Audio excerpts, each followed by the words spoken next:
main ke dapurnya di audio dan bertemu dengan sang desainer Pak Daud Pranoto.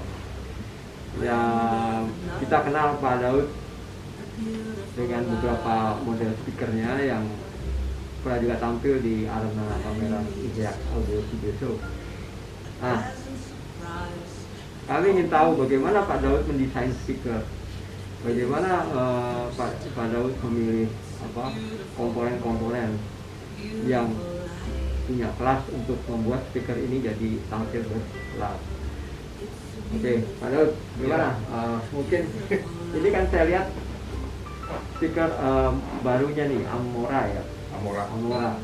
Nah, tentunya ini tidak terlepas dari bagaimana konsep desain yang emang Pak Daud sering mainkan seperti juga di model-model terdahulu. Mungkin boleh cerita Pak, apa bedanya Amora mungkin dengan beberapa desain sebelumnya, dan juga sebetulnya apa konsep utama dari Bapak mendesain sebuah speaker itu Pak? Oke, jadi secara general sebelum kita desain speaker kita harus menentukan driver yang kita akan pakai. Drivernya dulu. Ya. Kita mau pakai driver apa nih? Itu yang kita lihat dulu. Nah, setelah itu kita cari tahu tuh driver ini kemampuannya itu sampai di mana.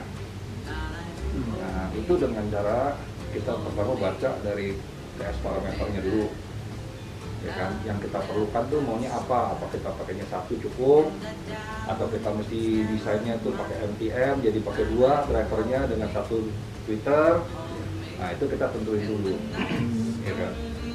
Nah, setelah pemilihan driver itu selesai, nah tahap berikutnya itu adalah kita melakukan pengukuran driver. Jadi driver itu harus kita ukur ulang. Ulang ya? Kita ulang. Ya, jadi pabrik itu biasa ngeluarin kayak parameter, ya kan? Tapi untuk lebih yakin, driver yang akan kita pakai ini kita ukur ulang. Nah, itu biasanya tergantung dari branding dari driver tersebut. Kalau memang brandingnya itu cukup bagus, biasanya hasil pengukuran kita ini mirip dengan pengukuran dari pabrik. Tidak menyimpang. Nah, itu juga banyak seninya karena kita harus mengkondisikan pada saat kita mengukur driver ini, itu tidak boleh ada gangguan dari sekitar. Gitu. Jadi kita harus mengkondisikan pengukuran driver ini, tes parameternya mirip nggak dengan pabrik punya. Karena di pabrikan itu meskipun dia udah mengeluarkan satu tes parameter, waktu diproduksi secara massal itu akan berbeda-beda.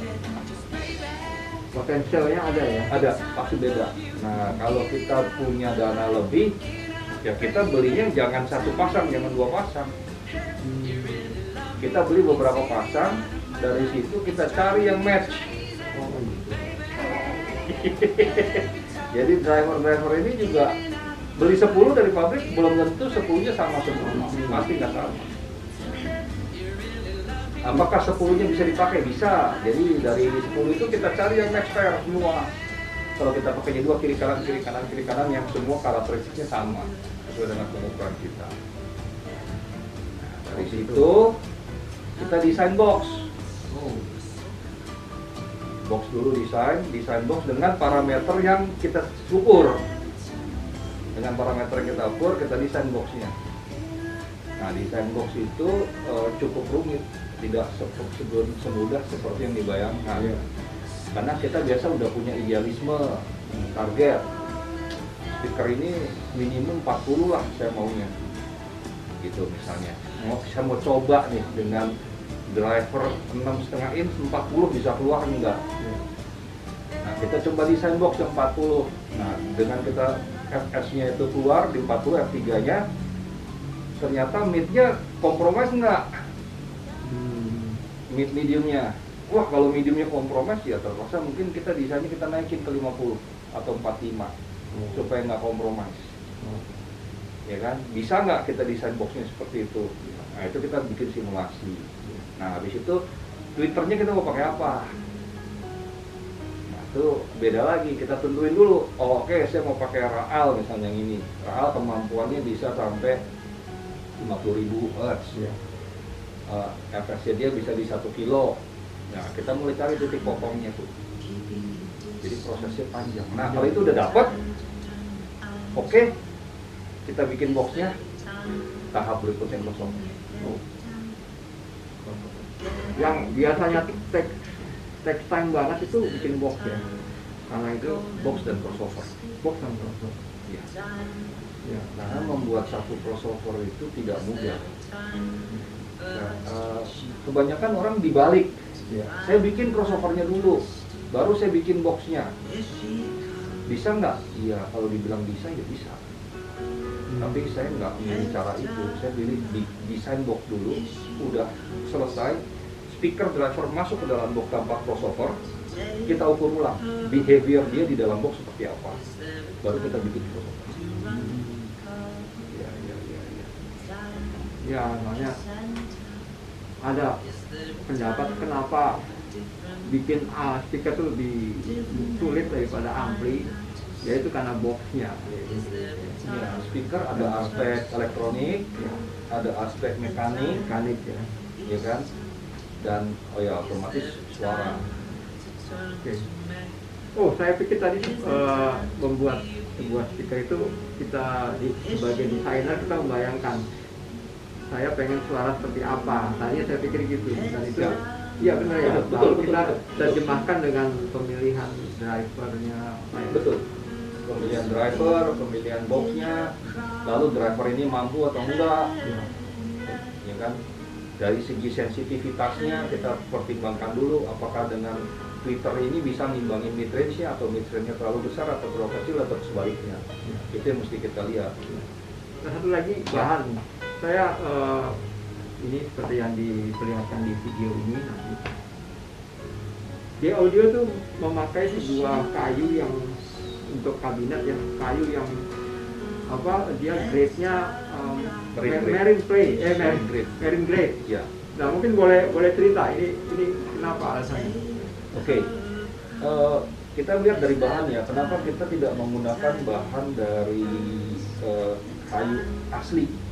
Dengan kalau yang kita pakai ini kan orang biasa menyebutnya itu HDF atau MDF, ya itu kan bahan kayu buatan ya. Nah, kenapa saya pilih bahan kayu buatan dibanding dengan kayu asli? Nah, kayu buatan itu density-nya jauh lebih rata dibanding dengan kayu asli. Kalau kita misalnya milih satu tipe kayu tertentu, misalnya kita pilih misalnya kayu nangka atau kayu jati atau kayu tren besi, maka bahan dari kayu tren besi ini yang satu dengan yang lain itu density-nya tidak mungkin sama. Karena itu adalah alam.